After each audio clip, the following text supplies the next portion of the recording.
Uno. Hola, estamos con Carlos Arturo Botero, quien nos va a hablar un poco de su carrera profesional. Carlos, buenos días. Cuéntanos primero de dónde sale tu Botero, quién es tu ascendencia.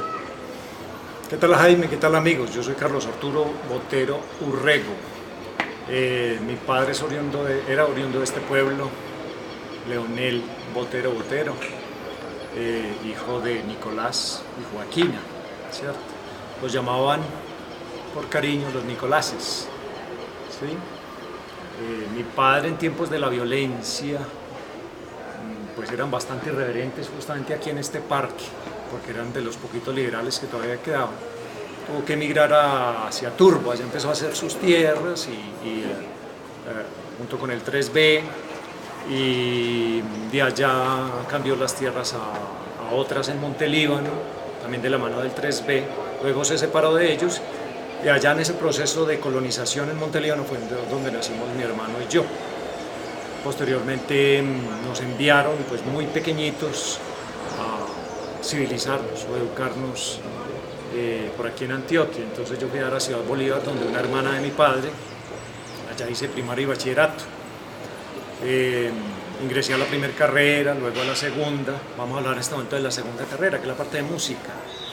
Yo inicié estudiando música solo, muchos años solo desde niño, y finalizando bachillerato ingresé pues como clarinetista a la banda del municipio, ¿cierto? Era todavía muy joven cuando eso. Luego entré a la universidad, a la primera carrera, empecé en la Coral Tomás Luis de Victoria, de la cual mi tío Renan Botero fue fundador. Entonces él me llevó allá muy pequeño de la mano del maestro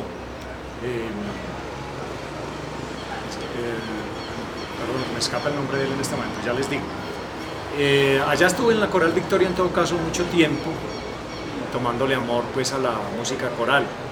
Seguí mi primer carrera de la ingeniería agronómica, y ya terminando empecé en la Universidad de Antioquia mi carrera profesional de músico. Yo soy licenciado en educación musical. Mi instrumento principal fue el tema de la voz, entonces hubo un montón de estudios anexos a la carrera como músico ya formado, entre ellos por ejemplo la parte de canto, ahí con los mismos profesores de la universidad. De ellos se destacan por ejemplo el maestro alemán Detlef Scholz, soy de la Escuela de Canto de Medellín de ese entonces,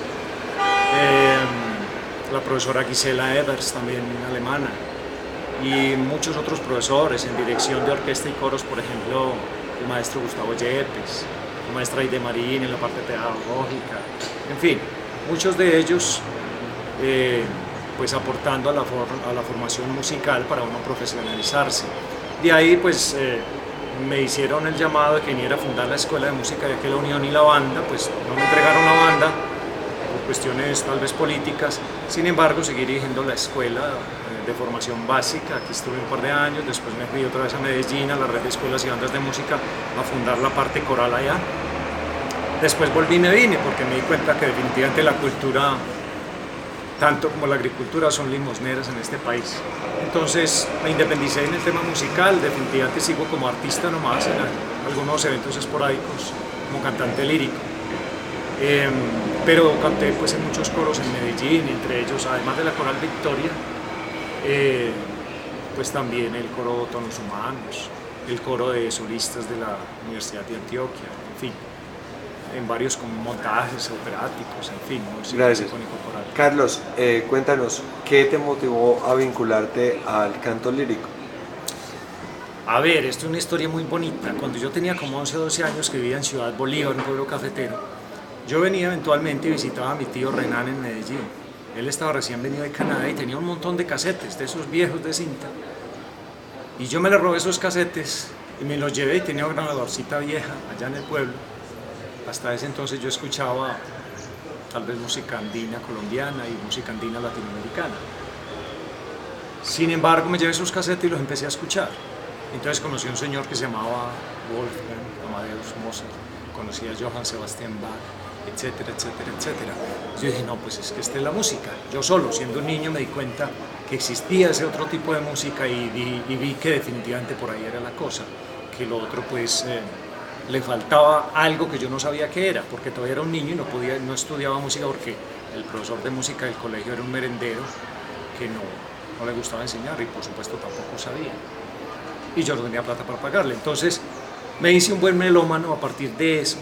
Y como les digo, solo hasta que estuve en sexto bachillerato en ese entonces, por ahí en el 85, logré ingresar a la banda porque llegó el primer director de banda.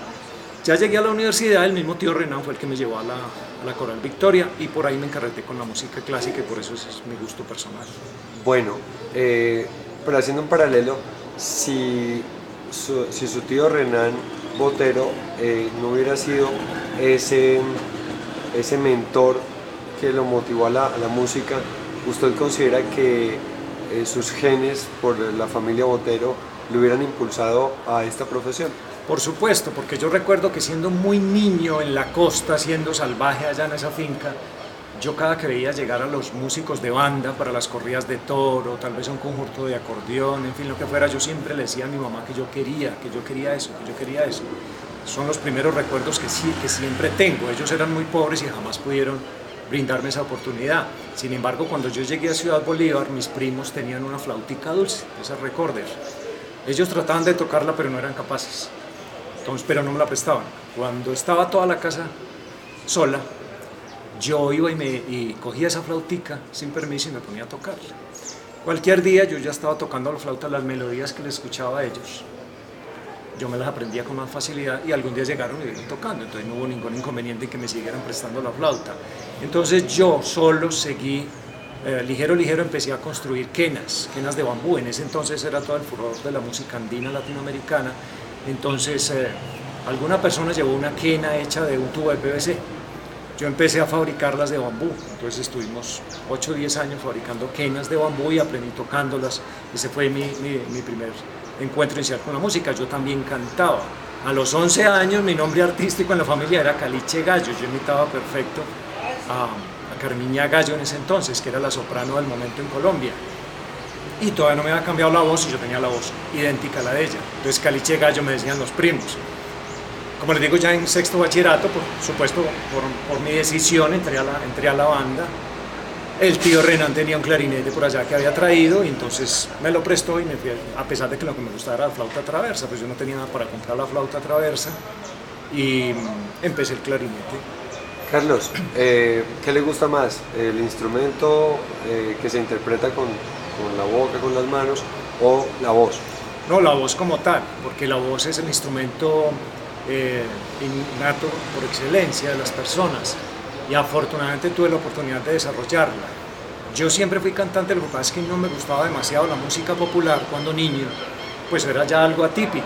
En un pueblo atrasado, con un gusto musical atrasado, pues me tocaba, no podía cantar esa música que estaba oyendo y de pronto de la música colombiana en ese entonces tal vez no estaba, no se le daba mucho renombre. Todavía era muy temprano para yo cantar tangos, por ejemplo, que sí los escuchaba por ahí al frente. Rancheras no me gustaban demasiado.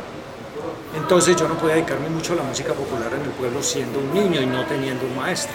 Por eso hice más bien la parte que me llamaba la atención, que era la parte de música andina.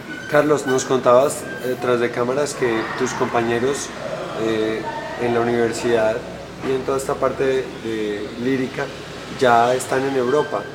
¿Qué hizo que te quedaras en Antioquia? Yo fui el único cantante de la escuela de lírica pues, de la universidad de aquel entonces.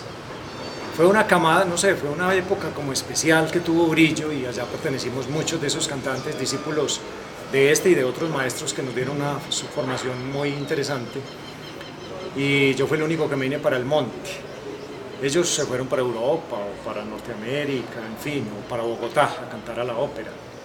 Yo me vine a hacer labor musical porque pues, me gusta mucho el trabajo social y me vine a hacerlo a este pueblo pues, por dos razones. Primero porque era la única forma en que yo podía combinar mis dos profesiones. Yo tengo una finca aquí y fuera de eso podía venir a hacer la labor musical porque me llamaron para dirigir la banda y la escuela de música. Entonces, como les digo, terminé dirigiendo la escuela y haciendo una labor pedagógica musical aquí. Realmente yo no me quise graduar como maestro en canto porque sabía que como eso me moría de hambre en este país, como cantante lírico. Yo sí participaba en muchos montajes sinfónico-corales, pero no aspiraba a vivir de eso, no en este país. Por el apego al agro, a la tierra, pues me quedé aquí, entonces me vine a hacer labor musical a este pueblo, pero a las veredas directamente, porque pues el Estado no les llega a las veredas, y menos en un trabajo musical, y menos una persona de la formación musical que uno tenía, para venir a hacer esa labor de iniciación con los muchachos. Hoy en día me dicen que discípulos nuestros van bastante adelante, uno de ellos se acaba de ganar la convocatoria del Circo del Sol, y se lo llevaron a vivir a Miami, es un bajista de aquí que tuvimos la oportunidad de iniciarlo, y así sucesivamente un montón de personajes que pudimos sembrar en ellos la semilla y ya está germinando.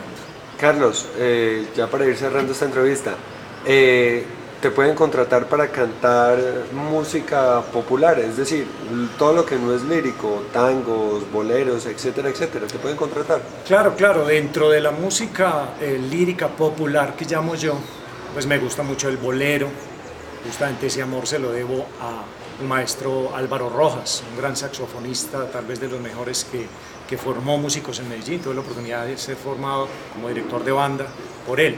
Ahí surgió el amor por el bolero. El tango también me gusta bastante por lo exigente que es. Y dentro de todas las músicas colombianas me gusta mucho la música llanera. Sin embargo, pues tenemos algún repertorio ahí en ese tema de lírica popular y de folclórica. Y eventualmente pues atendemos reuniones o cualquier actividad, porque pues la parte lírica también le hacemos un poco, digamos, la lírica clásica, el tema de arias y cosas de estas, pero no siempre encuentra uno un público sensible a esta música, entonces ha tenido que quedar un poquito más relegado. Perfecto. Ya para terminar, un consejo, opinión o enseñanza para aquellos jóvenes de boteros de la nueva generación que encuentren en el canto esa pasión o en la música. ¿Qué consejos les quieres dar? Vea, primero el canto es sanador a todo nivel, ¿cierto? Algún día tendremos oportunidad de hablar de eso. Segundo, es altamente formador. La disciplina que requiere la música en general y el canto en particular es espectacular. Muy pocas actividades del ser humano la da.